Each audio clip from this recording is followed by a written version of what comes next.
হ্যাঁ, এত আস্তে বললে হবে, জোরে বলতে হবে তো। আর জোরে বলে আলহামদুলিল্লাহ বলো, আলহামদুলিল্লাহ। বলে আলহামদুলিল্লাহ। এত আস্তে বললে হবে, আমি তো শুনতে পাই না, আরো জোরে বলে। ওই স্যার ওখানে, ওই যে ওখানে, এখানে না তো, স্যার ওখানে অনেক দূর। এই যে এই যে এই যে হ্যাঁ হ্যাঁ, ওই যে হ্যাঁ, বলে আলহামদুলিল্লাহ। আলহামদুলিল্লাহ বলে স্যারকে বলে, স্যার আপনি কেমন আছেন বলে, তার মানে কোল থেকে নামিয়ে দেবো কিন্তু। দেবা?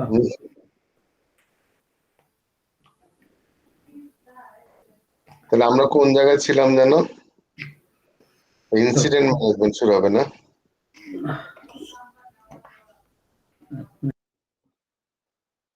Progress and monitoring, sorry.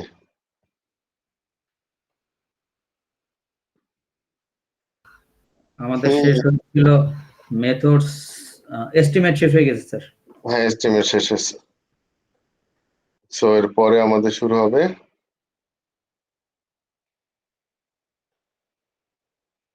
এই test, progress, monitoring and control.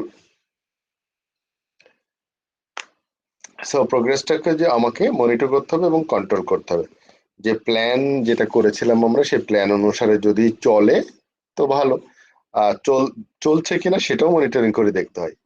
তো মনিটরিং করে যদি দেখি যে আমি কোনো ডেভিয়েশন হচ্ছে, তাহলে অবশ্যই সেটা কন্ট্রোল অ্যাকশন নিতে হবে। সো কি কি অ্যাকশন নিতে পারি আমরা দেখি। এটা আমরা জানি, টেস্ট কন্ট্রোলিং এর চ্যাপ্টার পড়ছে। এই test planning, monitoring and control. Planning তো আমাদের আগে হয়েছিল। প্ল্যানিং হচ্ছে test must be initiated, and monitoring কি? মনিটরিং হচ্ছে control the test activities in order to detect deviations from the plan. এটার জন্য উদ্দেশ্য হচ্ছে আমার ডেভিয়েশনটা হচ্ছে কিনা সেটা দেখা। আর টেস্ট কন্ট্রোলিং হচ্ছে correcting the direction of the test activities when necessary. যদি ডেভিয়েশন হয় তার মানে কারেকশন করার যে অ্যাকশনটা, সেটাকে বলে কন্ট্রোল অ্যাকশন। তো তার মানে তিনটা টার্ম, একটা হচ্ছে প্ল্যানিং, যেটা হচ্ছে আমার এস্টিমেশন, এরপরে মনিটরিং, সেটা হচ্ছে দেখা, ডিটেক্ট করা, আর কন্ট্রোল হচ্ছে যদি কোনো ডেভিয়েশন হয় তাহলে কি অ্যাকশন নেওয়া যায়। So monitoring should be done based on measurable considerations, যাতে করে আমি মেজার করতে পারি। মানে এরকম না যে আপনাকে মনিটর করতে বলছে আর আপনি তাকিয়েই আছেন। হ্যাঁ, আমি তো দেখছি, আমি তো মনিটর করছি। কি মনিটর করেছেন? আমি তাকিয়ে আছি, এটাই মনিটরিং। সো এটা মনিটরিং না। মনিটরিং হচ্ছে আপনাকে মেজারেবল কনসিডারেশন নিয়ে আসতে হবে। কোন কোন বিষয়ের দিকে আপনি তাকাতে চাচ্ছেন সেগুলাকে, সেই ডাটাগুলা নিতে হবে। সেই ডাটাগুলা নেওয়ার নাম হচ্ছে মনিটরিং করা, এবং করে আপনার প্ল্যানের সাথে ম্যাচ করতে হবে। তাহলে আপনি এটা সিগন্যাল পাবেন, হয় রেড সিগন্যাল, নয়তো গ্রিন সিগন্যাল। যে ওকে, আমরা লাইন মতোই আছি, তার মানে গ্রিন। আর যদি দেখেন ডেভিয়েশন হচ্ছে তাহলে লাল করে দেবো। সো তার মানে কি, আমাকে অবশ্যই মেজার করতে হবে। কি কি কি মেজার করবো আমরা? যেমন এরর মেজার করা, এরর বেস ম্যাট্রিক্স বলা হয় এটাকে। কিরকম? যে এরর কি পরিমাণ হচ্ছে, ম্যাট্রিক্স মানে হচ্ছে এরর নিয়ে ম্যাথমেটিক্স, এরর নিয়ে ডাটা।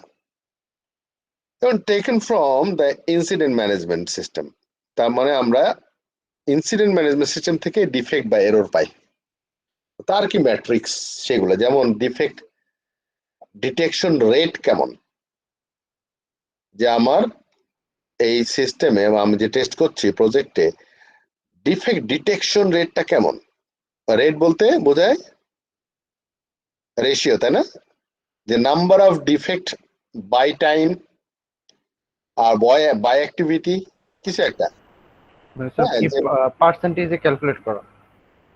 পার্সেন্টেজ হতে পারে, হ্যাঁ পার্সেন্টেজ হতে পারে, রেশিও মানে হ্যাঁ অনুপাত।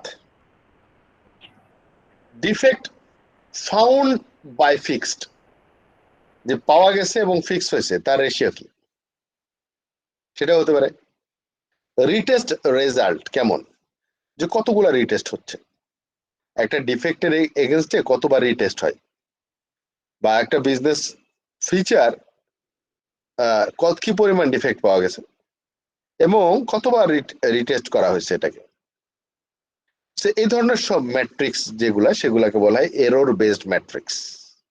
তার মানে আমার দৃষ্টিটা থাকবে আমরা এরর বেসড ম্যাট্রিক্স এর দিকে, যদি আমরা ডিটেক্ট করতে চাই ঠিক মতো। Number 2, test case based matrix. কিরকম, কতগুলা টেস্ট কেস আছে এবং টেস্ট কেস গুলার অবস্থা কি, কোন টেস্ট কেসে কি পরিমাণ ডিফেক্ট ধরা পড়ছে, টেস্ট কেস অনুসারে কি আমার ডিফেক্ট ফাইন্ডিং রেটটা কেমন, কি পরিমাণ টেস্ট কেস আমার এক্সিকিউট হচ্ছে, কি পরিমাণ অপেক্ষাতে আছি, মানে এখনো কভার হয় নাই। সো এই সব টেস্ট বেস সেন্ট্রিক চিন্তা ভাবনা, টেস্ট কেস সেন্ট্রিক। যেমন taken from the test management system, তাহলে আমরা কি ডিফেক্ট পাইলাম কোথায়, ইনসিডেন্ট ম্যানেজমেন্ট সিস্টেমে। আর টেস্ট কেস পাচ্ছি কোথায়, টেস্ট ম্যানেজমেন্ট সিস্টেমে, যেখানে টেস্ট কেস বেস করে আর কি, ডাটাটাই হচ্ছে এখানে টেস্ট কেস। যে সিস্টেমের মধ্যে টেস্ট কেস তৈরি করা রেখে দেওয়া যায় সেগুলো হচ্ছে test management system. For example, coverage of the test case, তার মানে আমরা ওই যে কাভারেজ এ পর্যন্ত যতগুলা দেখছি না, কাভারেজ এতগুলা টেস্ট কেস এক্সিকিউট হয়েছে এতগুলা টেস্ট কেসের মধ্যে ইনটু 100%, যাতে আমরা পার্সেন্টেজ আকারে দেখাতে পারি। কাভারেজ অফ দ্য রিকোয়ারমেন্টস, তার মানে কি পরিমাণ এই টেস্ট কেস, কতগুলা টেস্ট কেস রান করলে কয়টা রিকোয়ারমেন্টস এর কত পার্সেন্ট কভার হয়। Good or bad ratio of the test cases, যে কোন কোন টেস্ট কেস গুলা হচ্ছে ডিজাইন ভালো হয়েছে, গুড টেস্ট কেস, কোনটা bad test case. Code coverage, যেমন স্টেটমেন্ট কভারেজ, ব্রাঞ্চ কভারেজ, তারপরে যতগুলো কভারেজ আমরা দেখছি কোড কভারেজ বলে, সংক্ষেপে বলে কোড কভারেজ, আমরা বলছি হোয়াইট বক্স, একই জিনিস। So code coverage nothing but 4 coverage যেটা আছে, স্টেটমেন্ট কভারেজ, তারপরে হচ্ছে branch coverage, condition coverage and path coverage, all are basically code coverage. তারপরে হচ্ছে রিস্ক কভারেজ, যে রিস্ক অ্যাসেসমেন্ট করার পরে রিস্ক অ্যাসেস শিট থেকে আমরা কি পরিমাণ কভার করেছি, কি পরিমাণ এখনো পেন্ডিং আছে, রিস্ক কভার হয় নাই। তাহলে এটা হলো test case based matrix. Third, cost based matrix, তার মানে বাজেটের ব্যাপার, কত পার্সেন্ট বাজেট আমাকে অ্যালোকেট হয়েছে, কত পার্সেন্ট এ পর্যন্ত খরচ হয়েছে। হ্যাঁ, আমরা যখন বলবো যে time and budget based estimation, কি বলে বাজেট বেসড কি বলে এক্সিট ক্রাইটেরিয়া, মনে আছে? এক্সিট ক্রাইটেরিয়া ছিল 3 ধরনের, একটা ছিল রিস্ক বেস, দ্বিতীয়টা ছিল টাইম, আর একটা ছিল বাজেট বেসড। তাহলে এটা হচ্ছে কস্ট বেসড ম্যাট্রিক্স, হচ্ছে বাজেট বেসড ম্যাট্রিক্স। তার মানে আমার কনসিডারেশন বিষয় হচ্ছে আমার কত টাকা এখনো, কত টাকার ফুয়েল আছে আর কি, কয়দিন আমি চলতে পারবো, ফুয়েল শেষ তো টেস্ট কেস বন্ধ, টেস্ট আর এক্সিকিউট দরকার নেই। সো এটাকে বলে cost based matrix, taken from the project control system. For example, cost of finding errors, cost of দেখছেন আমরা সবসময় এগুলাতে কস্ট নিয়ে কথা বলবো যখন, সেটা বলে cost based matrix. Regression test cost, তারপর কস্ট অফ এক্সটার্নাল রিসোর্স, হ্যাঁ এগুলো সব কস্ট বেসড ম্যাট্রিক্স। আচ্ছা, the result measured are to be reported regularly. Now, status report, যে আমি যে মনিটর করছি সেই মনিটরে আমরা আসলে কি দেব, স্ট্যাটাস। যেমন information about test activities is consolidate the test reporting. আমার টেস্ট যখন আমি রিপোর্ট করব তাহলে আমাকে কি দিতে হবে ওখানে রিপোর্টে, ওই রিপোর্টটা উদ্দেশ্য হচ্ছে আমি টেস্ট অ্যাক্টিভিটি দেখাচ্ছি আমি, and is consolidate for test reporting। হ্যাঁ, এটা হচ্ছে আমাদের স্ট্যাটাস রিপোর্টের মূল জিনিসটা। আমাকে দিতে হয় টেস্ট অ্যাক্টিভিটিরা, এ পর্যন্ত কত কি পরিমাণ টেস্ট হয়েছে, কতগুলা রিকোয়ারমেন্টস কভার হয়েছে, কতগুলা বাকি আছে, কতগুলা টেস্ট কেস। আপনাকে যদি বলা হয় আপনি একটা রিপোর্ট লেখেন, তো আপনি টেস্ট ম্যানেজার, আপনি আমাকে একটা স্ট্যাটাস রিপোর্ট দেন, আপনি কি দেবেন? প্রথমে হচ্ছে আমাদের এতগুলা ফিচার টেস্ট করার কথা, কত পার্সেন্ট হয়েছে এ পর্যন্ত, তো কতটুকু বাকি আছে, আমাদের বাজেট ছিল কত, কতটুকু খরচ হয়েছে, কতটুকু বাকি আছে, আমার হিউম্যান রিসোর্স কতজন কাজ করছে, হ্যাঁ, তাদের মধ্যে কে কত কোন প্রজেক্টে কাজ করছে, এইগুলো সব রিলেটেড টু টেস্ট। এমন না যে যারা প্রোগ্রামিং কাজ করছে তাদেরও আমি ডাটা দিয়ে বসে থাকবো, না, রিলেটেড টু টেস্ট অ্যাক্টিভিটি। এ পর্যন্ত আমাদের কি পরিমাণ ডিফেক্ট আমরা পেয়েছি, কি পরিমাণ ডিফেক্ট আমরা ফিক্স করেছি, এখনো কত পার্সেন্ট ফিক্স করা হয় নাই, হ্যাঁ, এই সমস্ত যত ডেটা আছে টেস্ট রিলেটেড, সেটাকে এটা স্ট্যাটাস রিপোর্ট বলে। নাও sample for the content of the test status report। কি বলছে? sample for the content of the status report। status report এর টেমপ্লেটটা কেমন হবে দেখতে? এটাও দেখেন IEEE স্ট্যান্ডার্ড। তার মানে কি কি আছে? একটা স্ট্যাটাস রিপোর্ট আমরা দেব হচ্ছে টেস্ট অবজেক্ট বা টেস্ট অবজেক্টস গুলা যেগুলো আছে, এবার কি টেস্ট করেছি বুঝতে পারলাম। দ্বিতীয় পয়েন্ট হচ্ছে টেস্ট লেভেল কতটুকু, টেস্ট সাইকেল বা রিপোর্টিং পিরিয়ডটা কেমন হবে, কোন টেস্ট লেভেলে আমরা রিপোর্ট দেব এবং কতটা টেস্ট সাইকেল চলতেছে এবং রিপোর্টিং পিরিয়ডটা কেমন, তার সাইকেলটা আসলে কেমন। এরপরে বলছে কি টেস্ট প্রোগ্রেস।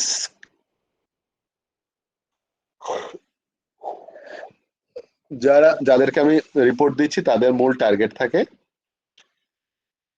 স্কোপ, তারা দেখে যে কতদিন পর পর আমাকে রিপোর্ট দেবে আর কি পরিমাণ প্রোগ্রেস হয়েছে in terms of any data, যেমন ম্যাট্রিক্স বেসড, হ্যাঁ, for example number of documented defects, হ্যাঁ, তারপর number of test case executed, তো এরকম ডেটাগুলা দিয়ে আমরা আসলে রিপোর্ট বানাই। তারপর মাইলস্টোন রিচড, কতদূর পর্যন্ত কোন কোন মডিউল গুলা হয়েছে, কতটুকু বাকি আছে, acceptance of the test object for particular test level, unit টেস্টে নাকি ইন্টিগ্রেশন টেস্টে না সিস্টেম টেস্টে। এরপর defect report, number of defect uncovered, number of defect detects, sorry, number of defect corrected. তারপর হচ্ছে risk assessment, new risk, change risk, হ্যাঁ, to the previous report, যে আমরা এর আগে যে রিপোর্ট দিয়েছিলাম তার থেকে এই রিপোর্টের কতটুকু চেঞ্জ হয়েছে। তারপর বলছে ফোরকাস্ট রিপোর্ট, স্ট্যাটাস রিপোর্টের ফোরকাস্ট, যে কোন অ্যাক্টিভিটিস গুলা respond to the next reporting period. So এই রিপোর্টে আমার যেটা দেওয়ার কথা ছিল সেটা দিতে পারি নাই, কেন পারি নাই, এগুলো নিয়ে আলোচনা করে সাবমিট করতে হবে হচ্ছে যাকে রিপোর্টটা দিতে চান। সো এরপর জেনারেল ইভ্যালুয়েশন স্ট্যাটাস রিপোর্ট, যেটা খুব আমরা ট্রাফিক লাইট বলছি, যে কত দূর হলো। ট্রাফিক লাইটে তিনটা colour, green, red and sign মনে হয়, বা ইয়েলো। স্যার এটা কি প্রত্যেকটা স্প্রিন্টের জন্য দিতে হবে নাকি একবারে সব কমপ্লিট প্রত্যেকটা স্প্রিন্টের জন্য আপনার এটা এত সবগুলো তো দিতে পারবেন না, প্রতিটি স্প্রিন্টের জন্য কিছু আপনি দেখবেন। আসলে এগুলো টেমপ্লেট করা থাকলে মোটামুটি একটা রিপোর্টে যদি অল্প ডাটাও হয় তাও তো দিতে পারবেন স্প্রিন্টে, যদি আপনার টেমপ্লেটটা রেডি থাকে। হ্যাঁ, আপনি যদি পুরো প্রজেক্টে যখন দেবেন তখন তো দেখা যাবে যে মোর দেন 100 অথবা 500 পেজের একটা ডকুমেন্ট তৈরি হয়ে যাবে, যখন আপনি অ্যাকচুয়ালি রিয়েলি রিপোর্টিং করবেন। কিন্তু প্রত্যেকটি স্প্রিন্টে যতটুকু আমার দিতে হবে সেটা, যেমন এখানে কোন টেস্ট লেভেল পর্যন্ত আপনি দিতে যাচ্ছেন। আপনি যদি বলেন যে আপনার টেস্টের অবজেক্টটা কি, একটা ফিচার, তাই না? অ্যাজাইল বলছে একটা জি ফিচার, এটা হচ্ছে আমার টেস্ট অবজেক্ট। কোন লেভেল পর্যন্ত আপনি টেস্ট করছেন, বা হ্যাঁ আপনি হোয়াইট বক্স থেকে কি বলে আপনার কম্পোনেন্ট থেকে শুরু করে কত দূর পর্যন্ত। হুম। এরপরে বলছে রিপোর্টিং সাইকেল, এটা হচ্ছে ফর্মাল কথাবার্তা, যে ওগুলো একবার হয়তো সেট করে থাকে যে আমি উইকলি রিপোর্ট করব নাকি ফর্টনাইটলি রিপোর্ট করব।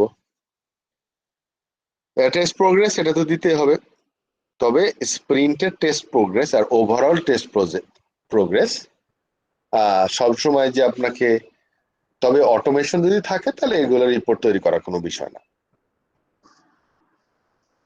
নাহলে প্রতিবার এক্সেল নিয়ে খুলে খুলে বসে কাজ করতে হবে।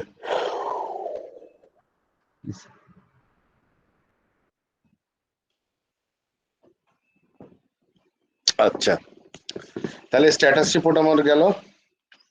নাও স্ট্যাটাস রিপোর্টের আরো অংশ আছে, রিপোর্টিং ফ্রিকোয়েন্সি না ডিটেল আছে। ফ্রিকোয়েন্সিটা কি আসলে? তার ফ্রিকোয়েন্সি মানে কতদিন পর পর আমরা রিপোর্টটা করব। উইকলি হতে পারে, হ্যাঁ এভরি 2 উইকস হতে পারে। আচ্ছা, তারপরে হচ্ছে ক্রিটিক্যাল ফেজে test execution require short cycle weekly or even daily report হতে পারে।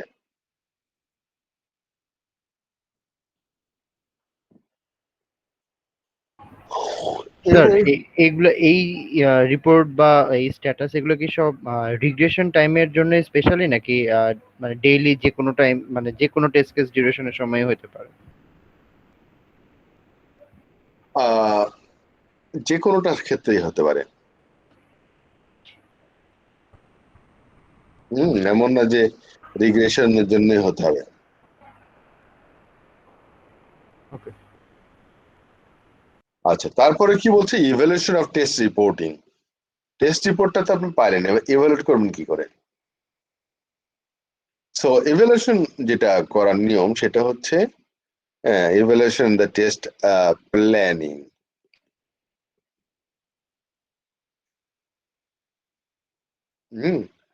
So the progress made appropriate, তার মানে আমার ইভ্যালুয়েশন করার জন্য আসলে ইভ্যালুয়েট করতে চাচ্ছেন যে প্রোগ্রেস যতদূর হয়েছে এটা কি এক্সপেক্টেড।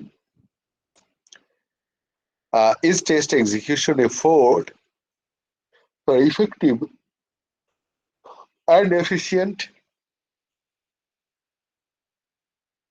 সো ইভ্যালুয়েট করার যে আসলে কতগুলো কোশ্চেন, আমি তো ইভ্যালুয়েট করা মানে তো কোশ্চেন করা, এই অ্যান্সার গুলো যদি সাকসেসফুলি বা দিতে পারে তাহলে আমরা বলবো অ্যাকসেপ্টেড। আর activities in the test, the test goal are the most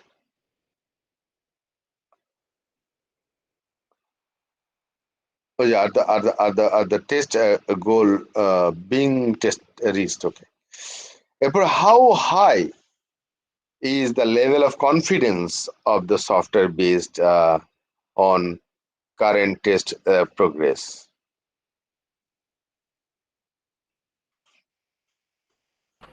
এটা কি স্যার মানে স্টেবিলিটি, যে সফটওয়্যারটা কেমন স্টেবল এখন, ওইটা দেখতেছি আমরা। না না, আমরা রিপোর্টিং এর এভালুয়েশনটা করব না, আমরা ইভ্যালুয়েশন যে কতদূর প্রোগ্রেস হয়েছে। এটা কি আমি যখন বললো একটা স্ট্যাটাস রিপোর্ট দিচ্ছি, স্ট্যাটাস রিপোর্টে আপনাকে তো বলতে হবে যে আমার তো প্রোগ্রেস যতটুকু করার কথা ছিল তার থেকে এত পার্সেন্ট কম আছে বা এত কম আছে, এত এত ডেট বেশি লাগবে আমার। হুম। হুম। তো এই সাইকেলটা হচ্ছে ওরকম যে আমরা ইভালুয়েট করবো স্ট্যাটাস রিপোর্টকে। ব্যাপারটা ব্যাপারটা হচ্ছে ধরেন আপনি আপনার মতো করে দেবেন এভ্যালুয়েশনটা, ম্যানেজারের মতো ডিসাইড করবে প্রজেক্ট ম্যানেজার। আপনার একটা এক্সাম্পল যদি দিই, মনে করেন যে কি বলে, আরে মাথায় আসতে গিয়ে চলে গেল।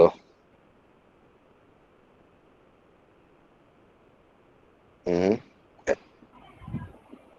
কোনো টেস্টিং এর রিপোর্ট? না, আমি একটা ইরিলেভেন্ট একটা কথা মনে ছিল, মাঝখান দিয়ে অন্য কথা বলতে গিয়ে ওটা হারাই গেল। দারুণ একটা জিনিস কনসেপ্ট মনে হয়েছিল যে আমার স্ট্যাটাস ইভ্যালুয়েশন আসলে কিভাবে করতে হয়। না, এখন মনে আসবে না, যখন মনে আসবে তখন বলবো। আর এই ইভ্যালুয়েশনটা কি স্যার মানে প্রত্যেকটা টেস্টার তার টেস্ট ম্যানেজারকে করতেছে নাকি টেস্ট ম্যানেজার তার ক্লায়েন্টকে রিপোর্টটা পাঠাচ্ছে? এটা হচ্ছে আপনি যখন টেস্ট প্রজেক্টের একটা রিপোর্ট আপনি দাঁড় করেন, সেই রিপোর্টটা প্রথমে আপনার দায়িত্ব হচ্ছে প্রজেক্ট ম্যানেজারকে দিবেন, তাই তো? প্রজেক্ট ম্যানেজার কাস্টমারকে দিতে বললে কাস্টমারকে দিবেন, যদি মালিককে দিতে বলে তো মালিককে দিবেন। আপনি আপনার রিপোর্ট দিচ্ছেন, ওই রিপোর্টটা কে পড়বে না পড়বে এত কিছু দেখার দরকার আছে? মানে আমি তাহলে হচ্ছে আমার ম্যানেজারকে মানে দিয়ে দিবে, এরপরেরটা আপনার ম্যানেজার। সিনিয়র যারা আছে তাদের সে সবাই তো জানতে চাবে, তাই না, আপনার সিনিয়ররা হুম হুম হুম যে আজকে পর্যন্ত স্ট্যাটাস বলো। হুম, বুঝতে পারছি। আপনি কি বলবেন?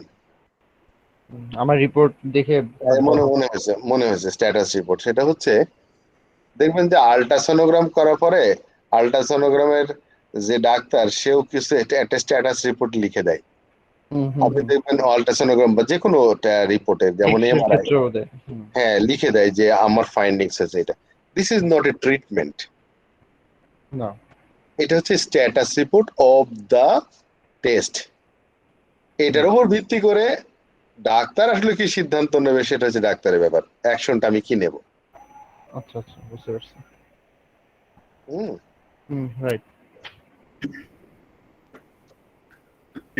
স্যার, হ্যাঁ বলেন। রিপোর্টটা পেশ করার পরে আমাকে আসলে মানে আমার কাছ থেকে জবাবদিহিতাটা আসলে চাইবে কে? এটা কি প্রজেক্ট ম্যানেজার নাকি মালিক, কে আসলে? আপনার কাছে, আপনি হলেন টেস্ট ম্যানেজার, তো আপনার বস হচ্ছে প্রজেক্ট ম্যানেজার, বুঝতে পারলাম? জি স্যার। আপনাকে তো, আপনি তো ঘোড়া ডিঙিয়ে ঘাস খাবেন না, যে আপনার যে বস যাকে রিপোর্ট দেওয়ার কথা সেটা হচ্ছে আপনাকে দেওয়া উচিত। আর যদি মনে করেন যে আমি অন্য কাউকেও বাইপাস করে দেবো, নিশ্চয়ই আপনার বস খুশি হবে না এতে, তাই না? যদি আপনি বাইপাস করে অন্য কাউকে দিতে পারেন তাহলে হয়ে যাবে আমাদের প্রকৃতির মতো। প্রকৃতি নাম শুনছেন? প্রকৃতি,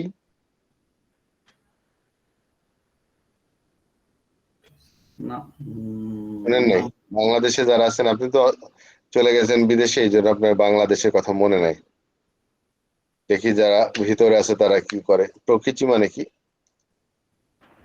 তো মানে নেচার যেটা ওইটা? আহ প্রকৃতি নাম শোনেন না? না স্যার। প্রশাসক, চিকিৎসক, কৃষি তার মানে একটা জেলার যে ডিসি, এসপি, সিভিল সার্জন, তারপরে আপনার হচ্ছে ওই শিক্ষা কর্মকর্তা, সরি শিক্ষা তো না, কৃষি কর্মকর্তা, এরা সবাই হচ্ছে একই লেভেলের লোক,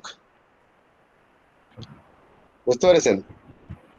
আগে ছিল ডিসি হচ্ছে একটা জেলার দায়িত্বে, সবাই হচ্ছে তার আন্ডারে,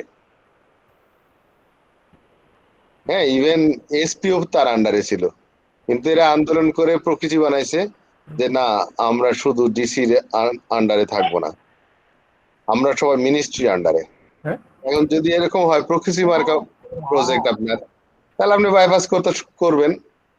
আর যদি মনে করেন যে না আপনার বস হচ্ছে প্রজেক্ট ম্যানেজার, তাহলে প্রজেক্ট ম্যানেজারের কথা অনুসারে আপনি পাবলিশ করতেও পারেন স্ট্যাটাস রিপোর্ট, আবার আপনি নাও করতে পারেন।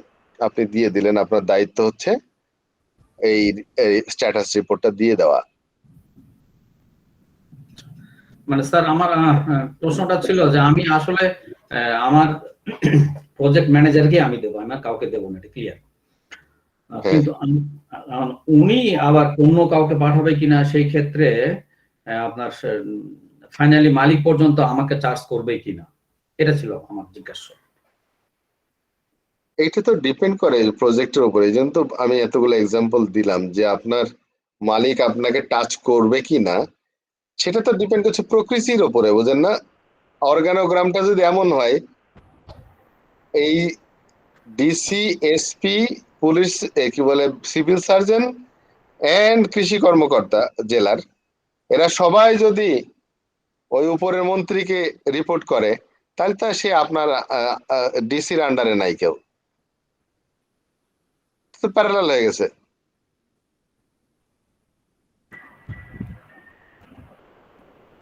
মানে শাহিনুল ভাইয়ের সাথে তাহলে বলতে গেলে যেটা হয় যে মালিক পর্যন্ত বা ক্লায়েন্ট পর্যন্ত যদি যায়, তাহলে এটা যদি ওনাদের ফিডব্যাকটা আসবে আসলে ম্যানেজারের কাছে, আর ম্যানেজারের কাছ থেকে ফিডব্যাকটা আসবে আমার কাছে। যদি গাইল খায় আগে উনি খাবে, এরপরে সে আমার উপর জালটা মিটাবে। আর যদি ভালো কিছু হয় তাহলে আর কি উনি ভালো বলবে, তাহলে আমিও ভালো শুনবো আর কি। না আপনি আপনি শোনেন, আপনি রিপোর্ট দেওয়ার সময় যদি আপনার বস যদি প্রজেক্ট ম্যানেজার হয় আর আপনি রিপোর্ট করে দিয়েছেন তাকে না জানিয়েই মালিককে, কাস্টমারকে, সবই করছেন, আপনার তো খারাপ হবে খুবই। আপনার প্রতি খুশি হওয়ার কোনো কারণ নাই। না না, ওইটা তো হবেই না। আর যদি এমন থাকে যে দুইজনেরই আলাদা আলাদা পাওয়ার, এক ঘর মে দো পীর, তাহলে আপনি করবেন। কারণ আপনি চিন্তা করেন যে আমার মালিক প্রোটেকশন দিচ্ছে, প্রজেক্ট ম্যানেজারের চাকরি করি না আমি। তো this is very bad practice যদি আপনি আলাদা আলাদা সবাইকেই রিপোর্ট দিতে চান। ওইটা তো স্যার হয় না আসলে, মানে ডেফিনেটলি আমি টেস্টার হিসেবে আমার সিনিয়রকে দিব, উনি হয়তো ওনার সিনিয়রকে। বাট প্রশ্নটা ওরকমই ছিল।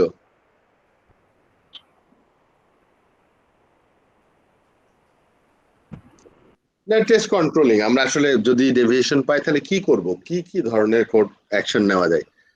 So test controlling is as a management task.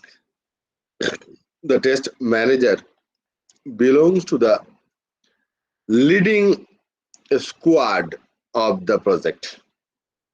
Test manager belongs to the leading squad of the test project. So correcting measures as response to the deviation from the plan থেকে যদি deviation হয় তাহলে correcting measures নিতে হয়।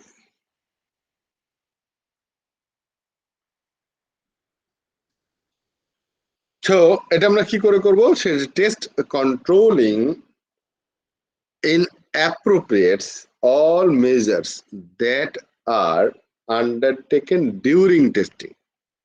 So the test controlling হচ্ছে incorporates all measures that are undertaken during testing. আচ্ছা, তারপর কি বললো, adjust of plan activities and when needed initiating a new planning cycle in the project plan. আচ্ছা, তাহলে কারেক্টিং গেল এরকম। এরপরে ক্লোজার যখন হবে, সো ক্লোজ যখন আমরা করব প্রজেক্ট, তখন বলছে যে test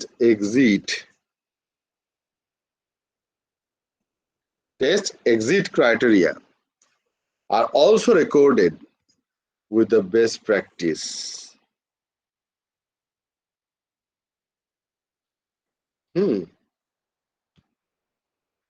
Test exit criteria that were reached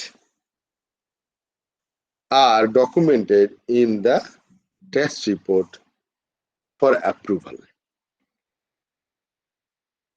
তার মানে টেস্ট ক্লোজার আমরা দুই ধরনের পাচ্ছি, একটা হলো এক্সিট ক্রাইটেরিয়া, যেটা হচ্ছে রেকর্ড করে with the test progress matrix, আর test exit criteria that were reached are documented in the test report for approval.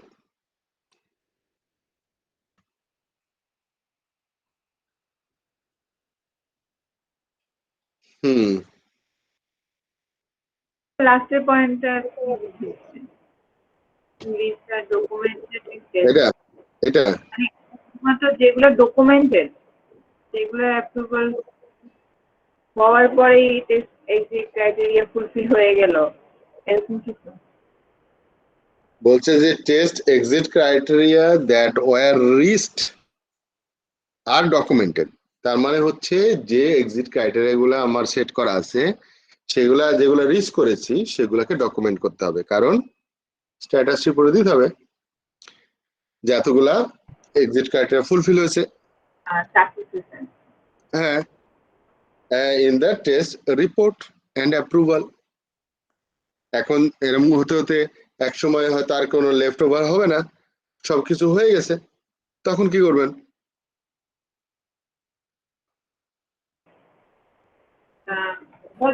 Mission success আর কি। হ্যাঁ, তার মানে হচ্ছে যে আমার সবকিছু ক্রাইটেরিয়া ফুলফিল হয়ে গেছে, তখন আমাকে রিপোর্ট করতে হবে। তো স্যার এই অ্যাপ্রুভালটা তখন কে দিবে? মানে আমার যে আসলে সবকিছু হয়েছে এই অ্যাপ্রুভালটা কে মানে দিবে? আপনি যখন বলবেন যে আমার আপনার যে এক্সিট ক্রাইটেরিয়া ছিল সেটা ফুলফিল হয়েছে, আপনার রিপোর্ট এক্সিট ক্রাইটেরিয়া যারা তৈরি করে দিয়েছে তারা দেবে। এক্সিট ক্রাইটেরিয়া আপনি বানান নাই, যারা বানাই দিছে কন্ডিশন গুলা। Exit criteria is nothing but a set of conditions, যা করলে এই মিটিং থেকে আমরা এক্সিট হতে পারি। স্যার ওগুলা কি টেস্ট অ্যানালিস্ট বা এরকম কেউ করবে, বা নাকি এটা ম্যানেজার এন্ড থেকে আসবে?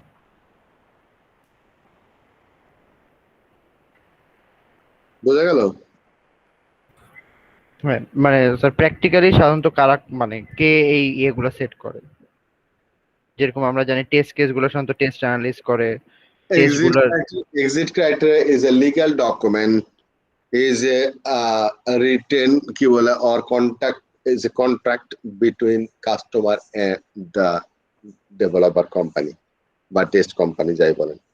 তো এই দুজনের মধ্যে একটা কন্ট্রাক্ট হয়েছে, সেই কন্ট্রাক্ট কি করতেছে আমরা ইভ্যালুয়েট করছি। তো যখন করতে করতে যত ইভ্যালুয়েট হচ্ছে ডকুমেন্ট হচ্ছে।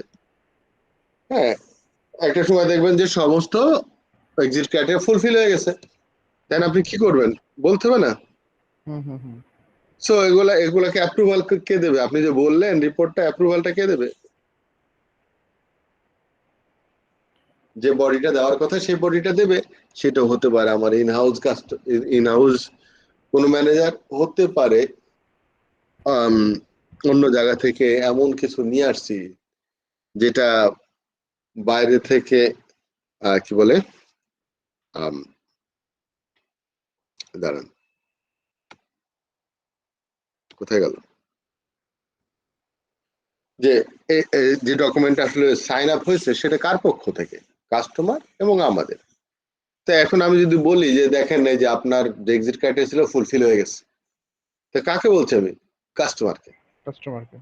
তো কাস্টমার আপনাকে অ্যাপ্রুভাল দেবে। Now what you will do, কারণ এক্সিট ক্রাইটেরিয়া ফুলফিল হওয়া মানে তো হচ্ছে আমার কাজ শেষ। তারপরে কি মানে মেইনটেনেন্স ফেজ? তারপরে কি হবে না হবে সেটা পরবর্তী ব্যাপার, তাই না? আমি তো স্ট্যাটাস রিপোর্ট দিচ্ছি।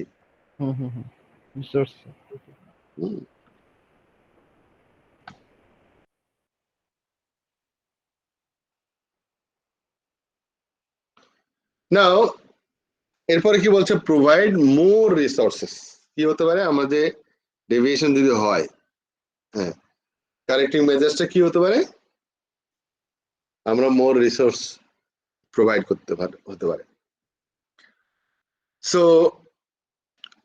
মোর রিসোর্স বলতে যেটা বোঝায় মোর হিউম্যান রিসোর্স।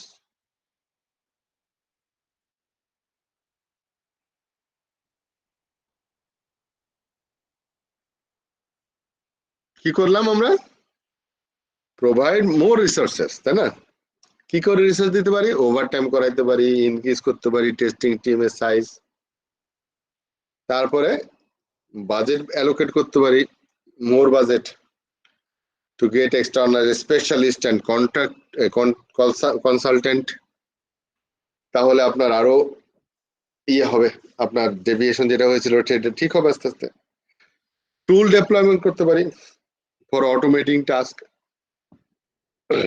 যাতে করে যদি কোনো ডিফেক্ট চেঞ্জ করি সাথে সাথে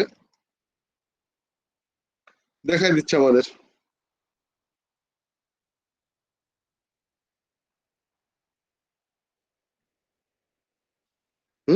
তারপরে বলছে কি, একটা হচ্ছে মোর রিসোর্স অ্যালোকেট করা হচ্ছে একটা কন্ট্রোল অ্যাকশন, আর একটা হচ্ছে রিডিউস ওয়ার্ক এফোর্ট। সো আমি যদি দেখি যে অনেকগুলা বিষয় জিনিস আছে সেটা এর ভিতরে ইয়ে করে না, কি বলে, আমার ক্রাইটেরিয়া যেটা আছে এক্সিট ক্রাইটেরিয়া তার সাথে খুব একটা কন্ট্রাডিকশন করে না, কিন্তু ওটা নিয়ে প্রসেস তো ঠিকই করছে, তাই না? বা তাহলে সেই ক্ষেত্রে আমরা কিছু জিনিস বাদ দিতে পারি এফোর্ট, যে ঠিক আছে আমাদের কসমেটিক এরিয়া গুলাতে আমি এত টেস্ট করতে চাই না।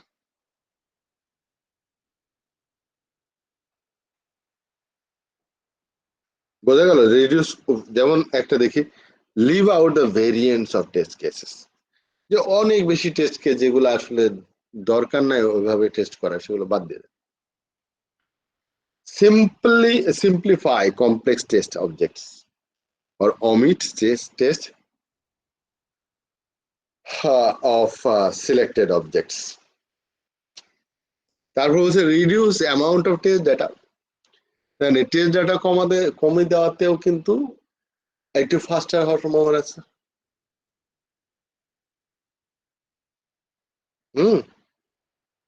তারপরে কি হতে পারে? Leave out the test cases, যে আমার কিছু বেশি ক্রিটিক্যাল জায়গা না, নর্মাল কিছু টেস্ট কেস আমি বাদ দিয়ে দিই, কারণ আমার টাইম নাই। So test control measures are reported to the information of the project management customer about change request, change risk of the product deployment.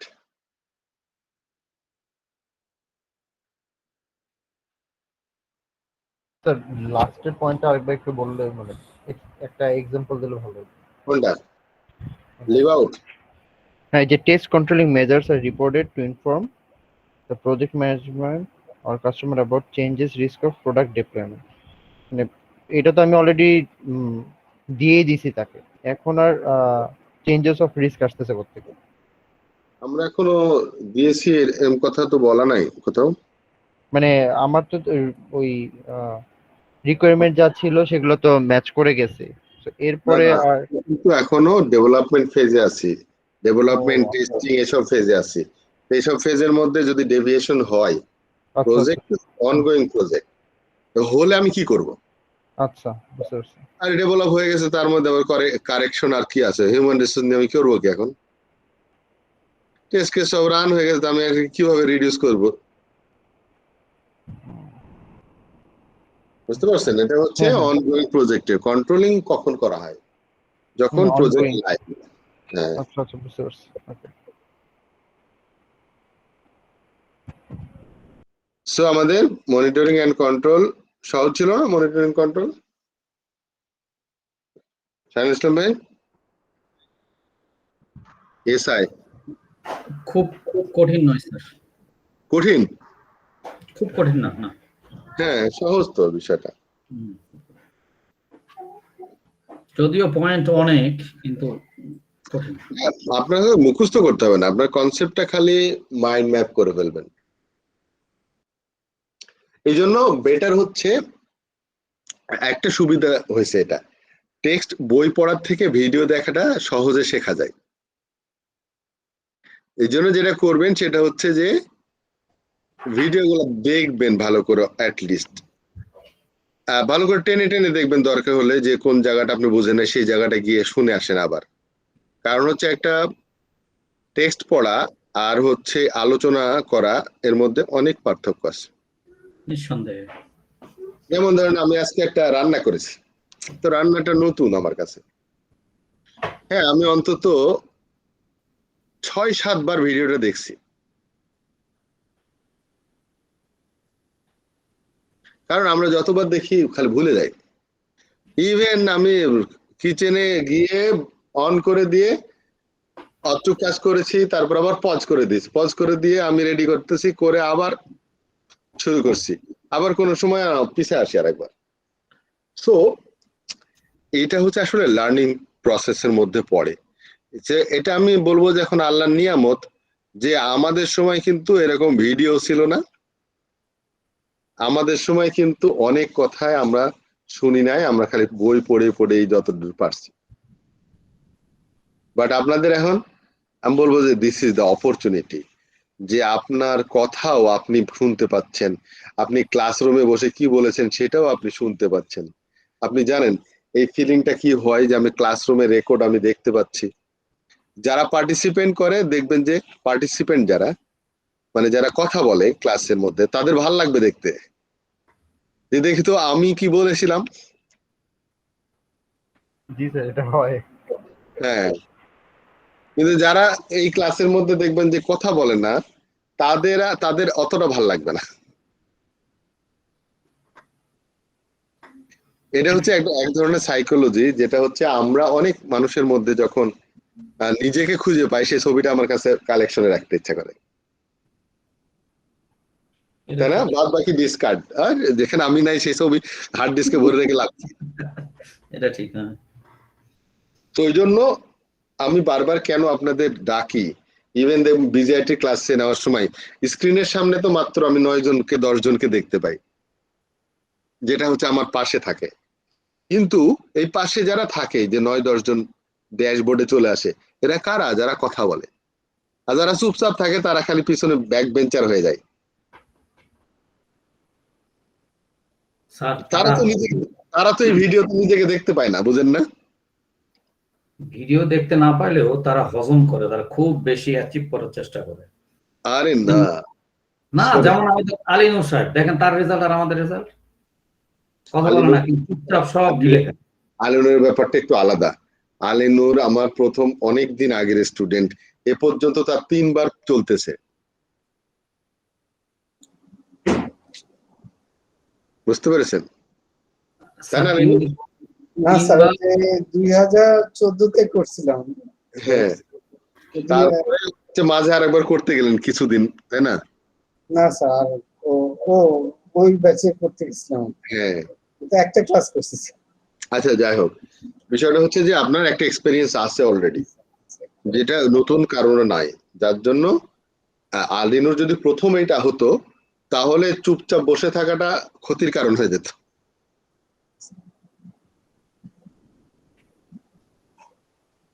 বুঝতে পেরেছেন? এটা ঠিক। যেমন অনেকে আছে দেখবেন যে কথাই বলেন না, মানে তারা হচ্ছে যে হয় ভাল লাগছে না আর এসব এত পড়তে, হ্যাঁ কথা না বলে আরো বেশি বোরিং লাগে। এই যে আমি ঘন্টার পর ঘন্টা কি করে কথা বলি, ইন্টারেস্ট না থাকলে বলা যায়? না, অসম্ভব স্যার, ইন্টারেস্ট অসম্ভব। বিজিআইটির ক্লাসে সেদিন দুপুর 12টার সময়, আমি এখানে বাংলাদেশ টাইম মালয়েশিয়ান টাইম দুপুর 12টা থেকে 3টা পর্যন্ত ক্লাস, তো ক্লাস নিতে দিনে তো 4টা বেজে গেছে, 4 ঘন্টা টানা ক্লাস নিয়েছি, বুঝতে পারছেন ওদের? তো আমি বললাম যে সরি, আসলে 1 ঘন্টা বেশি সময় নিয়ে ফেলেছি, আমি তো খেয়াল করি নাই। বললো না স্যার, আপনি আরো 2 ঘন্টা নিতে পারেন ইচ্ছা করলে। তার মানে হচ্ছে দে আর এনজয়িং, তারা কিন্তু ভালো লাগছিল তাদের, তারা কিভাবে 4 ঘন্টা পার হয়ে গেছে ভালো না লাগলে এটা বোঝা যায় না। যখন মনে হয় যে 1 ঘন্টায় বসে থাকতে ইচ্ছা করে না, যদি ভালো না লাগে। তো এই জিনিসটা আসলে পার্টিসিপেশনটা থেকে আসে, যে আপনি কতটা পার্টিসিপেট করতে পারেন সেটার উপর ডিপেন্ড করছে আসলে আপনার এখানকার অ্যারেঞ্জমেন্টটা।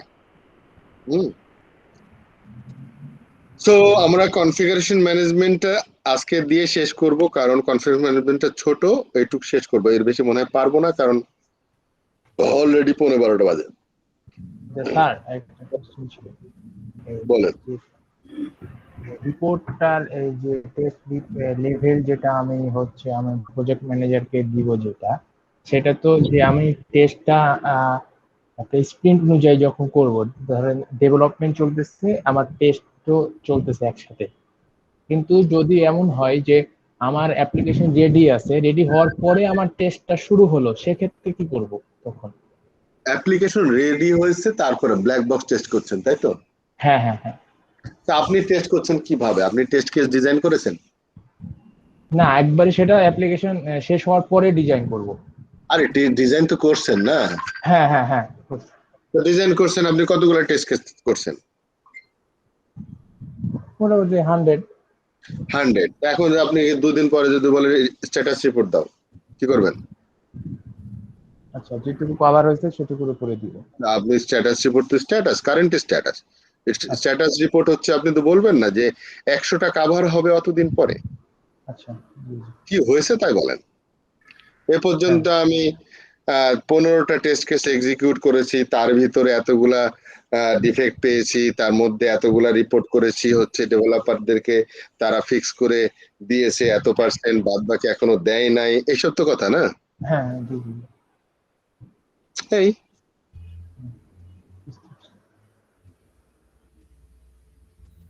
Clear? G sir. Now, configuration management. Configuration management is a tremendous word in software industry. Basically for software industry. It's a tremendous word. Configuration management বা CM বলা হয়। কেন দরকার CM? কনফিগারেশন ম্যানেজমেন্ট আসলে কি জিনিস? কোনো একটা সফটওয়্যারের প্রজেক্ট, সেই প্রজেক্টের অনেক কিছু তৈরি হতে থাকে, not only a software executable code. একটা সফটওয়্যারের অনেক পার্ট আছে, ওই যে 6 অন্ধের হাতি দেখা মতো। 6 অন্ধ যখন হাতি দেখছিল, তখন আমরা এটাকে নেগেটিভলি দেওয়া হতো না, এক জিনিসকে অন্ধের মতো করে দেখো না, একটা পাশ দেখে বুড়াটা বোঝার দরকার নাই, কিন্তু এটার আমি পজিটিভ দিকে এক্সাম্পল দিই, যে একটা জিনিসকে 6টা দৃষ্টিভঙ্গি থেকে দেখো, একজনের দৃষ্টিতে না, 6 জনের দৃষ্টিতে। একজন মনে হবে সফটওয়্যারটা তো আমি দেখছি যে প্রোগ্রেস খুব ভালো ম্যানেজমেন্ট পয়েন্ট অফ ভিউ থেকে, তার মানে প্রজেক্ট ম্যানেজার দৃষ্টিতে আমি যখন দেখছি, ও আচ্ছা আমার প্রজেক্টটা স্মুথলি চলেছে, এবং আমার যে এস্টিমেট করেছিলাম সেটা টাইমলি হয়েছে, এবং আমি যে বাজেট করেছিলাম বাজেট খুব একটা ফেল করে নাই, বরঞ্চ একটু আমার ক্যাশ থেকে গেছিল, হ্যাঁ 95% হয়েছে, তার মানে পারফেক্ট হয়েছে। দৃষ্টিভঙ্গিটা কি? দৃষ্টিভঙ্গি হচ্ছে প্রজেক্ট ম্যানেজারের দৃষ্টিভঙ্গি।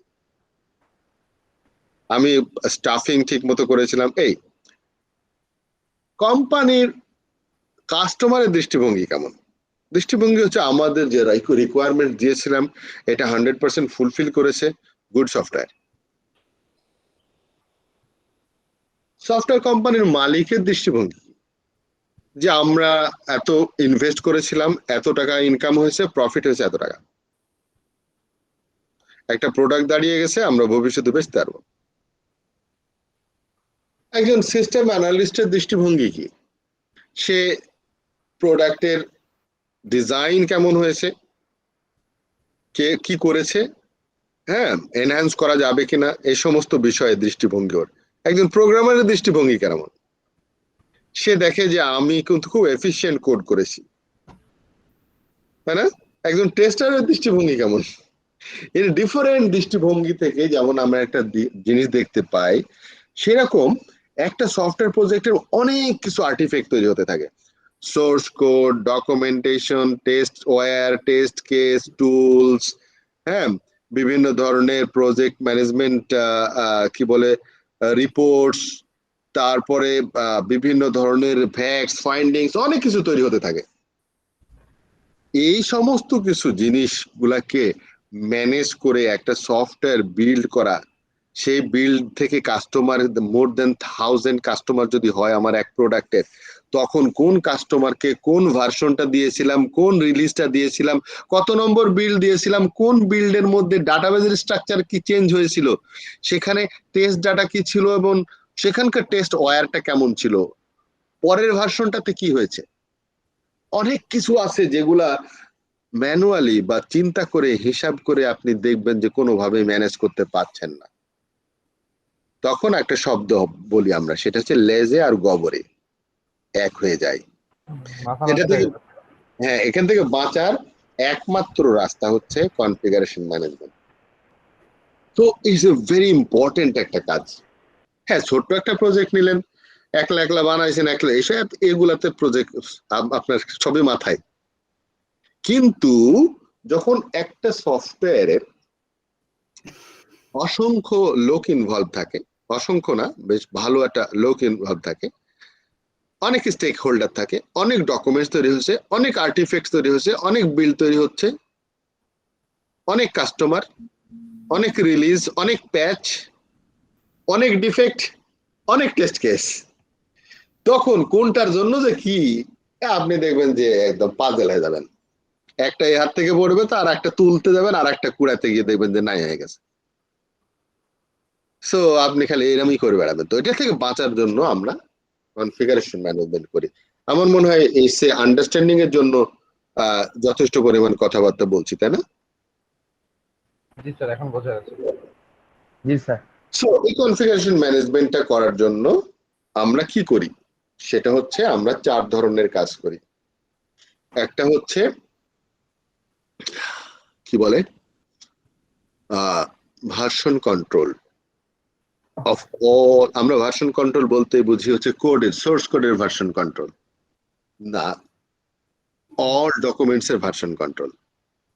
ইভেন আমার একটা ইউজার ম্যানুয়াল বানাইছি, সেই ইউজার ম্যানুয়াল বানাইছি কোন বিল্ডের জন্য?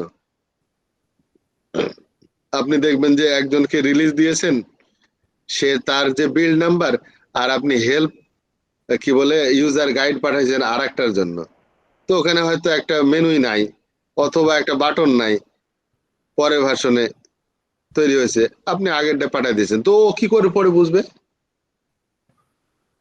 সিলি একটা মিস্টেক না, সিলি মিস্টেক। আপনি সফটওয়্যার ঠিকই দিয়েছেন কিন্তু ইউজার ম্যানুয়াল দিয়েছেন আগেরটা। কাস্টমারের কাছে এটা বিশাল ব্যাপার, আপনাকে বলবে কি এরা বুঝে নাকি, কি পাঠালো এরা, কি সফটওয়্যার বানায়, আর এরা দেখবেন যে লেজে গোবরে হচ্ছে, কিন্তু লোকজন আবার বলবে যে নাক ধরে চলে যাবে, না এরা পারে না কাজ করতে। So it's a very tedious কাজ। সো আমরা কি করতে পারি? আমরা যেটা করতে পারি সেটা হলো কনফিগারেশন ম্যানেজমেন্ট করতে পারি। তো কনফিগারেশন ম্যানেজমেন্টের জন্য আমার এই পুরো গল্পটা আমরা যা বললাম আমি এতক্ষণ ধরে, আপনারা পড়েও গেলে ওইটাই পাবেন এতক্ষণকার কথা। যে এইটা থেকে আমরা এখন যাই হচ্ছে এই যে এখানে সিএম 4টা ভাগে ভাগ করা। একটা হচ্ছে চেঞ্জ ম্যানেজমেন্ট, আর build management, release management and version management. So প্রথমটা আমি শেষটা আগে বলেছি এই জন্য যে ভার্সন কন্ট্রোল অনেকে জানে, যারাই ডেভেলপার সফটওয়্যারের সাথে জড়িত তারা জানে ভার্সন কন্ট্রোল কি জিনিস। হ্যাঁ, প্রথম শেখে মানুষ। সো ভার্সন হচ্ছে all the version control of, যেমন ভার্সন কন্ট্রোলের একটা এক্সাম্পল দিতে পারেন, কি দিয়ে ভার্সন কন্ট্রোল করা হয়? স্যার ওই যে আমরা যখন বিভিন্ন সফটওয়্যার বা অ্যাপ দেখি যে বিল্ড মানে বা ভার্সন 2.3.1 ওরকম। হ্যাঁ, ওটা তো সাকসেসিভ নাম্বার ভার্সন কন্ট্রোলের সফটওয়্যার জন্য দিচ্ছি আমরা, কিন্তু ভার্সন কন্ট্রোল করার জন্য কোনো টুলস গিট। কি দিয়ে ভার্সন কন্ট্রোল করব? কিটস হ্যাঁ, গিট বিটবাকেট এসব দিয়ে। এসভিএন হচ্ছে কমন নাম আসলে এগুলা। এসভিএন মানে কি?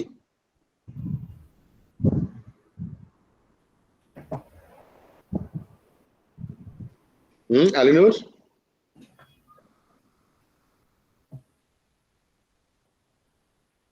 সাকসেসিভ ভার্সন নাম্বার না, SVN বলা হয়।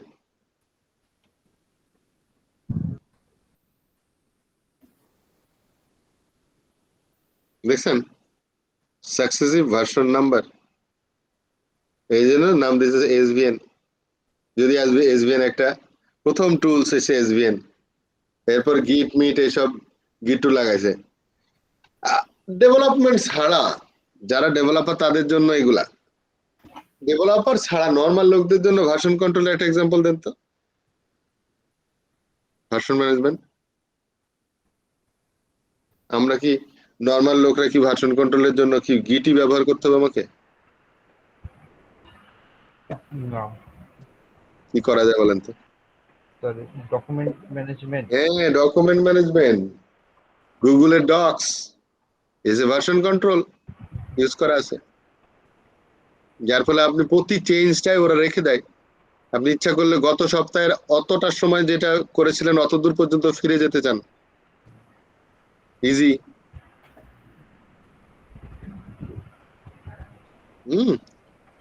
So now change management হচ্ছে the activities that is change to the source code is change request, যে আমরা যে চেঞ্জ করতে চাচ্ছি সেই চেঞ্জটাকে কতটুকু ম্যানেজ করা যায়। A build management হচ্ছে describe the all steps leading to the creating software version of the to deliver concerning the software as well as the individual subsystem, সবগুলো মিলে আসলে যখন আমরা বিল্ড করি।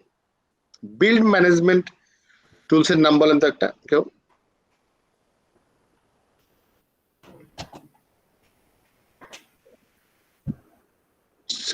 শাহিনুর ইসলাম ভাই পারবেন না, এর যারা ডেভেলপার তারা পারবে। শাহিনুর ইসলাম ভাইয়ের জন্য ওই যে গুগলের ডক্স আমি বললাম এই জন্য যে ভার্সন কন্ট্রোল, আপনি এবার গুগল ডক্স এর মধ্যে দেখবেন যে আগের গুলা একটা খুলবেন, খুলে দেখবেন যে ভার্সন ক্লিক করবেন, দেখবেন যে চলে আসবে আর একটা, তখন দেখবেন যে কত তারিখে কি করছেন না করছেন সব আছে। সো বিল্ড ম্যানেজমেন্টের কোন এক্সাম্পল মিশেল?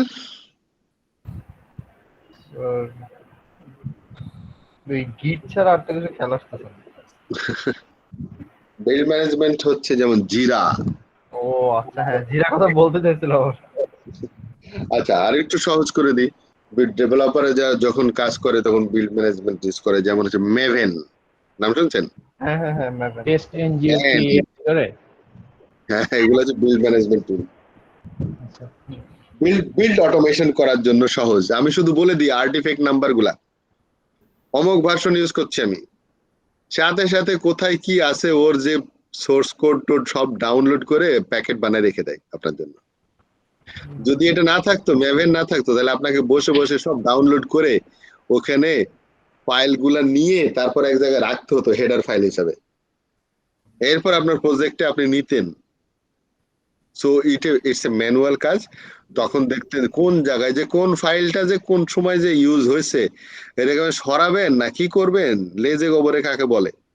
তো আমরা কি করি, একটা পম ফাইল আছে, সেই পম ফাইলটা XML ফাইল, সেই XML ফাইলে খালি আমি বলে দিই যে অত নম্বর ভার্সন, ও সব ওর জন্য প্রয়োজনীয় ফাইল লাইব্রেরি গুলা সব নিয়ে এসে স্টোর করে রাখে। যখন আপনি কম্পাইল করবেন রেডি পাবেন। জি স্যার, এটা দেখেছি। আচ্ছা, এরপর হচ্ছে রিলিজ ম্যানেজমেন্ট, জিরা দিয়েই করা যায়। So release management enables the definition of isolated version.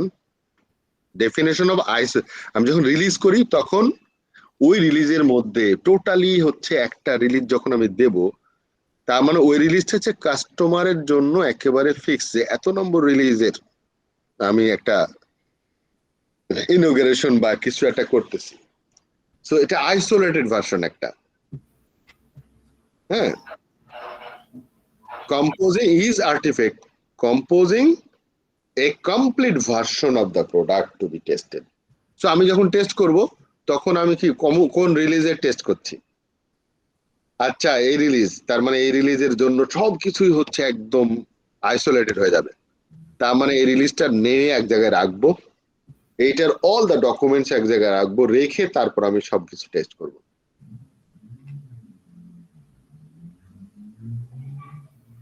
তো এই চারটা বিষয় ইম্পর্টেন্ট আমাদের।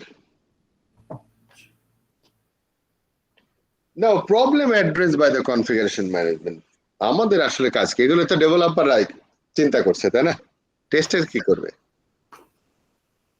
টেস্টার করবে এটা দৃষ্টিভঙ্গি দেখেন, সেটা হচ্ছে which is the current version, ambiguity which versions belong together might result coding activities based on the specification. আমরা কোন ভার্সনে কাজ করছি, কোন ভার্সনে টেস্ট করছি? আপনি একটা টেস্ট করে দিছেন, করে দিয়ে আপনি ডেভেলপারকে বললেন ডিফেক্ট পাওয়া গেছে। ডেভেলপার ওটা টেস্ট রিপ্রোডিউস করতে গিয়ে দেখে হয় না, কারণ কি? সে তার কম্পিউটারে অন্য একটা ভার্সন আছে, আর আপনি তো বলে দেন নাই। আপনি হয়তো ওল্ড ভার্সন নিয়ে আপনি টেস্ট করছেন, তার কাছে কারেন্ট ভার্সন নিয়ে বসে আছে। সো আপনাকে রিপোর্ট করার সময় বলতে হবে যে which version you are working on, what was the change, what was changed when and who changed it, কখন কোথায় কে চেঞ্জ করেছে তার ডকুমেন্টেশন থাকা লাগবে।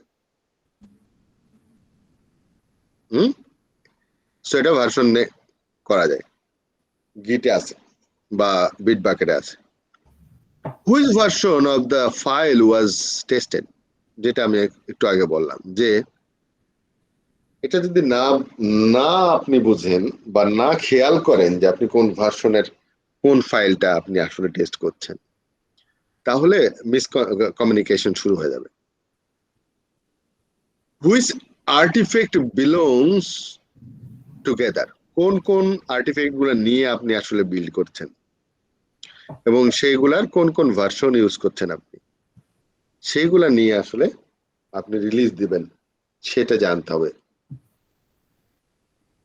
এটার যে আর্টিফ্যাক্ট বলতে কি মানে ফিচার গুলাকে বুঝাইছে? মানে একটা আর্টিফ্যাক্ট বলতে যেটা বোঝায়, কোনো একটা ফিচার যদি আপনাকে ওয়ার্কেবল, রিলিজেবল যদি হয়, যেটাকে আপনি নিয়ে অন্য প্রজেক্টেও কাজে লাগাতে পারেন। যেমন আমরা বিভিন্ন ধরনের আর্টিফ্যাক্ট অলরেডি ম্যাভেন লাইব্রেরিতে পাওয়া যায়, আমরা খালি বলে দিই যে এইটা। ইভেন আমি যদি একটা যে মডিউলটা আমি তৈরি করলাম can be artefact for other project. ওটা কি মানে ইন হাউস বা মানে ইন্টারনাল? যদি আমি মনে করেন যে আমি আর একটু সহজ এক্সাম্পল দিই, সেটা হলো আমরা জাভাতে বা সিতে ইনক্লুড করি না? হ্যাঁ। ইম্পোর্ট ইনক্লুড এগুলো করি না? হ্যাঁ স্যার। আচ্ছা, আমরা সিতে যেমন ইনক্লুড করি stdio.h ফাইল, হ্যাঁ, স্ট্যান্ডার্ড ইনপুট আউটপুট ফাইল, এটা তো লাইব্রেরি। হ্যাঁ, এটা লাইব্রেরি। তো আমার কাছে ওইটাই ধরেন আর্টিফ্যাক্ট এখন। আচ্ছা, কেন ওই লাইব্রেরিটা ইউজ করতে পারছি। এখন আমি বললাম কি আমি নিজে একটা হেডার ফাইল বানালাম আমাদের অর্গানাইজেশনে একটা প্রজেক্টের জন্য। আচ্ছা, তো সেই header file can be artefact because আমি ইউজ করছি আর একটা জায়গায়। আচ্ছা। স্ট্যান্ডার্ড লাইব্রেরি হচ্ছে যেটা অলরেডি ছিল। স্ট্যান্ডার্ড লাইব্রেরি আমি সবই বলবো, কিন্তু বিল্ট ইন একটা আর সে আমাদের তৈরি করা একটা। হ্যাঁ, আমাদের ক্যান বি আর্টিফ্যাক্ট। বুঝতে পারছি স্যার।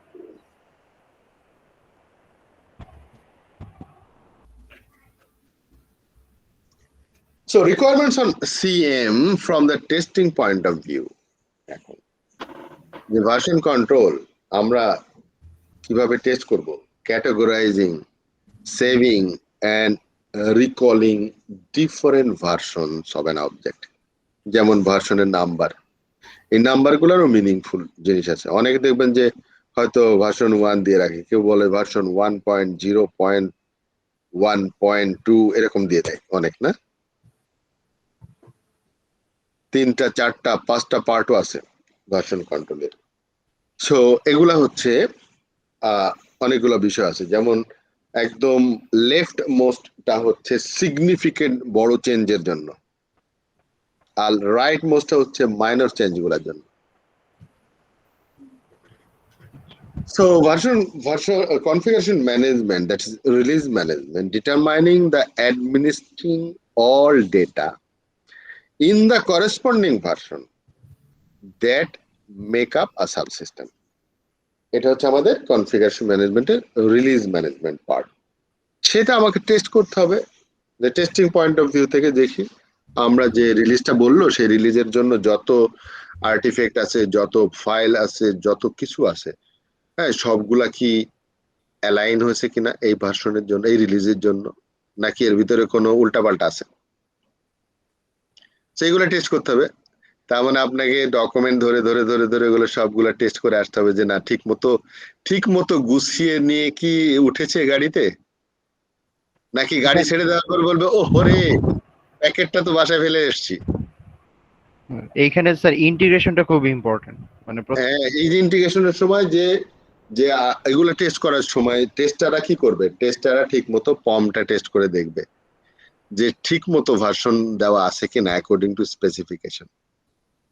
হ্যাঁ, আপনি যে প্যাকেটটা বানিয়ে রিলিজ করছেন সেই প্যাকেটের মধ্যে ইউজার ম্যানুয়াল যেটা আছে এই কি এই ভার্সনের জন্য, এই সমস্ত কিছু টেস্ট করতে হবে। তার মানে এই সেটটা টাইপ অফ অডিট করা। Protocols, comments, and reasons for change made keeping track of the status. So আপনার যখনই এগুলো চেক করতে যাবেন, অডিট করবেন, তখন আপনাকে এই যে লগ ফাইল, প্রোটোকল মানে লগ, কিন্তু লগ ফাইল, তারপরে কোনো কোডের ভিতরে কমেন্টস বা কোনো একটা ডেসক্রিপশন বোঝানোর জন্য, হ্যাঁ ফর রিডমি টাইপের, হ্যাঁ কেন আমি এটা করেছি, কেন এই চেঞ্জটা করেছি, এই সমস্ত জিনিসগুলো লিখে রাখতে হয়।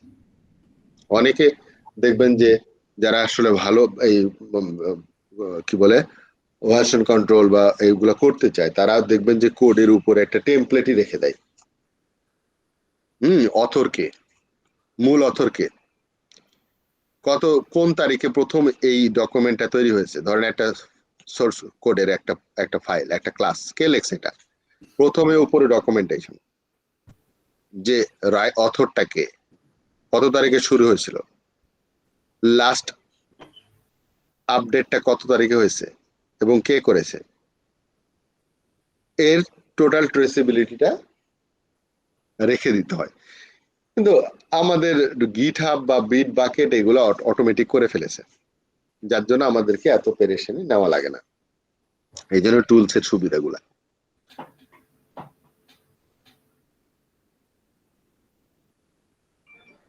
স্যার আজকে তো মনে হয় শেষ হবে না। শেষ হবে না? কত দূর আছে আর? এখনো 20 পেজের বেশি আছে। আমি যে কনফিগারেশন পর্যন্ত শেষ করে ছাড়বো বলছি। এটাই লাস্ট পেজ কনফিগারেশনের। সো কি হলো, সেটা যে কনফিগারেশন, তাহলে অডিট করতে হবে আমাদের। যে configuration audit is introduce to check the effectiveness of configuration management activities. যে আমি যে শেষে এসে ভুল ধরার থেকে প্রথম থেকে এই লাইফ সাইকেলের মধ্যে আমি দেখবো কনফিগারেশন ম্যানেজমেন্টের ফাইল ঠিক মতো কাজ করছে কিনা, কেউ যেন পেন ড্রাইভে করে কপি করে নিয়ে আপনার কাছে কোনো সোর্স কোড না নিতে আসে। আপনাকে সব সময় চেষ্টা করতে হবে যে ওই বিট বাকেট বা ওখান থেকে যেন চেক ইন চেক আউট করে নেয়, এমন কোনো ফাইলে যেন না রাইট করে, সেটা হচ্ছে স্ট্যান্ড অ্যালোন ভাবে, যেটা আমার ট্র্যাক নাই। সো আপনি এমন কাজ করবেন না যে আপনি জাস্ট কপি করে আপনি আরেকজনকে দিয়ে দিলেন পেন ড্রাইভ, আর সে ওখানে রিপ্লেস করে দিয়ে তারপর কাজ করলো। নো, তাহলে আপনার রিপ্লেসমেন্টটা জানবেই না সার্ভার, আপনার কনফিগারেশন ম্যানেজমেন্ট বা ওই টুলসই জানবে না যে ভিতরে কি চেঞ্জ হয়েছে। হ্যাঁ, এগুলো চেক করতে হবে। So whether all single systems components are included in the current configuration, এমন কিছু থাকবে না যে কনফিগারেশন ম্যানেজমেন্ট টুলস এর মধ্যে যেন ইনকর্পোরেট না হয়। আপনি চিন্তা করছেন যে আপনি ইউজার ম্যানুয়াল বানাবেন, তো এর আবার ভার্সন কন্ট্রোল কি? এটা তো সোর্স কোড না। No, all the documents should be version controlled. এই জন্য বেস্ট অ্যাপ্রোচ হচ্ছে, আমরা তো এখন আর এমএস ওয়ার্ডে কাজ করি না, জানেন, এক্সেলও কাজ করি না, যা করি সব গুগলের শিটে, গুগলের ডক্সে।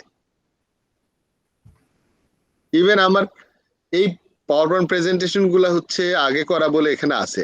এখন এই ইউনিভার্সিটিতে যত আমি প্রেজেন্টেশন বানাচ্ছি একটাও মাইক্রোসফট অফিস দিয়ে না, সব গুগলের স্লাইডে। কারণ আমার এত অ্যানিমেশন চকচকে জিনিস দরকার নেই, আমার দরকার হচ্ছে ভার্সন কন্ট্রোল, আমার দরকার হচ্ছে অ্যাভেলেবিলিটি। আমি কোথাও মুভ করার জন্য যেন আমার ল্যাপটপ না থাকলেও আমি পারি। স্যার আরেকটা সুবিধা হচ্ছে মানে মাইক্রোসফট ওয়ার্ডের জিনিসও তো গুগলে মানে ডিরেক্ট এডিট করা যায়, বাট বেসিক্যালি ওটা তো করা যায়, কিন্তু এমন না যে আপনি করা যায় বলে যে আপনি করেন নাই বলে আপনার একটা থেকে যাবে ওখানে। আপনি তো যদি না করেন তো হবে না। কিন্তু ভার্সন কন্ট্রোল যদি করতে চান তাহলে গুগল ডক্সে যেতে হবে। আপনি দেখবেন যে আপনার ওই ডকেক্সটাকে সে ভার্সন কন্ট্রোলে নেবে না। না, ও নিজের একটা ফরম্যাট বানায় না। ওরা তো যে সেভ অ্যাজ করে যদি আপনি বলেন যে গুগল ডক্সে নেবেন, তখন থেকে শুরু হয় কাজ। তো আমরা এভেলেবেল তো আর ফ্রি বড় ব্যাপার। হ্যাঁ মানে মাইক্রোসফটের সব তো টাকা লাগে। আপনার রিকো হচ্ছে কথা মনে হয়।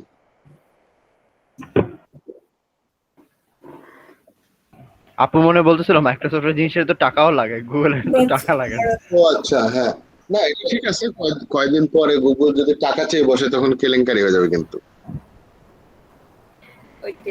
তখন কিন্তু জি তখন স্যার, কিন্তু একটা সময় চাইতেই পারে, কারণ হচ্ছে এই যেমন এখন গুগল ফটোস আর ফ্রি নাই, এরকম ধীরে ধীরে বা ওই যে ইয়ে করবে গুগল ফটো, হ্যাঁ, স্পেস খেয়ে ফেলতেছে, আগে কিন্তু খাইতো না। না, ওটাই করবে যে হয়তো ফ্রিতে এতগুলো ফিচার পেছেন, আর যদি আপনি পেইড হন হ্যাঁ, তাহলে তাই তো করবে, আস্তে আস্তে তাই তো করবে। আমাদের হ্যান্ডিক্যাপ বানাচ্ছে। হ্যাঁ স্যার, এখন আমি আমার নিজের সম্পর্কে এত কিছু জানি না, গুগল যা আমার সম্পর্কে জানে, তো ওর কাছে ইনফরমেশন তো আছে। আল্লাহ ভরসা, জেনে আর কি করবে। না বললাম আর কি, যে পরিমাণ ইনফরমেশন আছে, সো গ্রাজুয়ালি এখন তার মার্কেট হয়ে গেছে, এখন সে বিভিন্ন জিনিস ইন্ট্রোডিউস করবে। যা করুক, আমরা আমাদের আর কি অবস্থা, আমাদের যদি সম্পর্কে জেনেও ফেলে সবকিছু, আরে কি আর করা। স্যার ওগুলা নিয়ে আসলে আমাদের কেয়ার করে লাভ নেই, আমরা আমজনতা তো, so আমাদের সবকিছু জানেই, বা জানলেও কিছু করার নেই। কিছু করার নাই, হ্যাঁ। সো এনিওয়ে, তাহলে আমাদের কি করতে হবে, এমন কোনো ডকুমেন্টস, এমন কোনো কোড, এমন কোনো কিছু রাখা যাবে না যেটা কনফিগারেশন ম্যানেজমেন্টের আওতার বাইরে থাকে।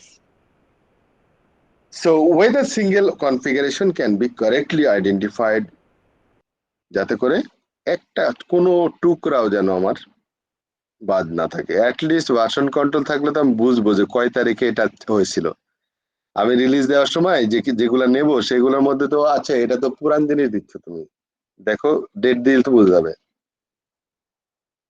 যে লাস্ট কাজ করছো কবে অমুক, তাহলে এটা তো আগের ভার্সনটা, লাস্ট কাজ তো নাই এখানে। সো ইজি টু ট্র্যাক তখন। So that should be audited by the tester. টেস্টাররা ভার্সন কন্ট্রোল করতে যাবে না, টেস্টাররা দেখতে যাবে ভার্সন কন্ট্রোল ঠিক মতো হচ্ছে কিনা।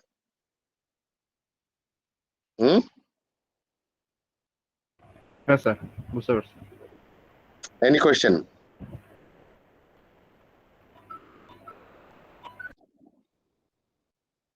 এমএসএ স্যার এই ভার্সন কন্ট্রোল করার সময় এই মাঝে মধ্যে আমি একটা নিউ বিল্ড নিয়ে নিচ্ছি একটা অ্যাপ্লিকেশনের। এখন নিউ বিল্ড নিয়ে নেওয়ার পরে এখন দেখা গেছে যে ওই বিল্ডে আমি হচ্ছে ইরর পাইছি একটা। এখন দেখা গেছে পরে ডেভেলপার হচ্ছে গিটে একটা পুশ দিছে, তো এই কাউন্টটা কি এই পুশ অনুযায়ী ভার্সন কন্ট্রোলটা হবে তখন?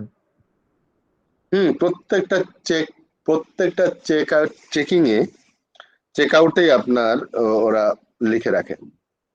আচ্ছা, যখন চেক আউট করছেন আপনি, চেক ইন করতেছেন যখন, তখন আপনি কি করে, আপনি কারণ লিখে দেন যে আপনি কি কি চেঞ্জ করেছেন এখানে, ওটা একটা ডকুমেন্ট হয়ে যায়। তারপর আরেকজন যখন কাজ করতেছে প্যারালাল, তখন কি করে, ওজন পুশ করতে যায়, তখন বলে যে তুমি আগে চেঞ্জ হয়েছে, তুমি আগে চেঞ্জটা নাও, তারপরে পুশ করতে দেয়, এর আগে দেয় না। সো যখন ও লেটেস্টটা নেয়, লেটেস্টটা নিয়ে কম্পেয়ার করে কম্পেয়ার করার সুযোগ আছে, কোন কোন লাইন এসে চেঞ্জ করছে, আপনার ডকুমেন্টের সাথে এই ডকুমেন্টের কোথায় পার্থক্য।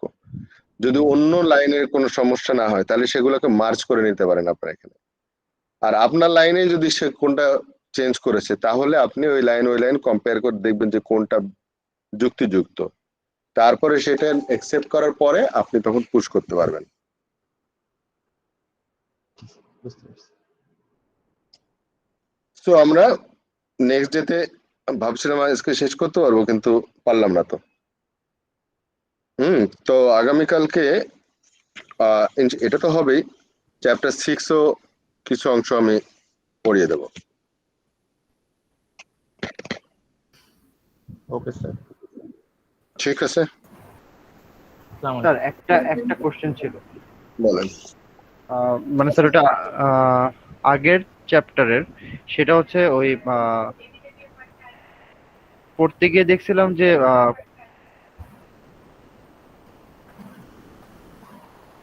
কি ফর্মাল ল্যাঙ্গুয়েজ থেকে ডিরাইভ করছে। ফর্মাল ল্যাঙ্গুয়েজ বলতে কি আমাদের ফর্মাল রিকোয়ারমেন্ট যেগুলো সেগুলোকে বুঝাইছে? কিসের কথা বলছেন, কোন জায়গায় আমি বুঝি নাই। স্যার আগের চ্যাপ্টার 4 ছিল যে হ্যাঁ, ওই যে আমাদের ছিল না যে কজ এন্ড এফেক্ট গ্রাফ, যেটা সেটা হচ্ছে ফর্মাল ল্যাঙ্গুয়েজ থেকে ইয়ে করা হয় আর কি। তো ফর্মাল ল্যাঙ্গুয়েজ বলতে আসলে কি বোঝানো হয়েছে? ফর্মাল ল্যাঙ্গুয়েজ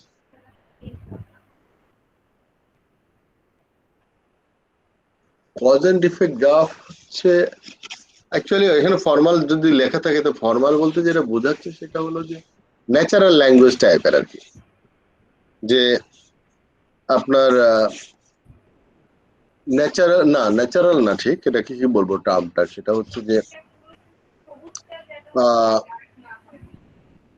ওটা ছিল হচ্ছে ইয়ে টাইপের, আপনার কি বলে লজিক গেট টাইপের বা ডিসিশন টেবিল টাইপের, ট্রুথ টেবিল টাইপের কথাবার্তা।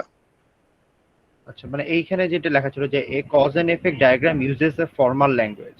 হ্যাঁ ফর্মাল, আচ্ছা ওই ফর্মাল ল্যাঙ্গুয়েজ, আচ্ছা আমি ভাবছি যে অন্য ল্যাঙ্গুয়েজের কথা বলছেন। এখানে ব্যাপার হচ্ছে ওরা ফর্মাল স্পেসিফিকেশন ইউজ করা হয়।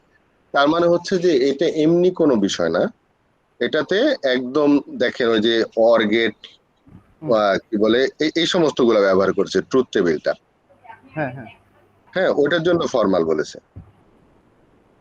যেমন ফর্মাল আর ইনফর্মাল বা স্ট্রাকচার্ড আনস্ট্রাকচার্ড, হ্যাঁ ডেটা, এর ভিতরে দেখেন আপনি, আমরা যখন বলি যে এক্সেল হচ্ছে স্ট্রাকচার্ড, রো কলামে ভাগ করা। MS Word is a unstructured data, তাই না? তো গল্প লেখা যায়।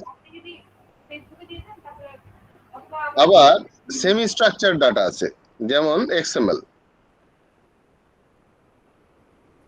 জেসন, এগুলো সেমি স্ট্রাকচার্ড।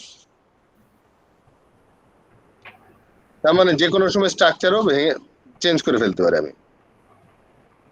কিন্তু যখন আমি বলি যে একটা টেবিল ওরাকেলে বা মাইসিকুয়েলে এ ভেরি স্ট্রাকচার্ড ডেটা, কিন্তু relational database, so very formal ওরা। তো ওরকম আমার এই ল্যাঙ্গুয়েজটা হচ্ছে very formal to logic Gates.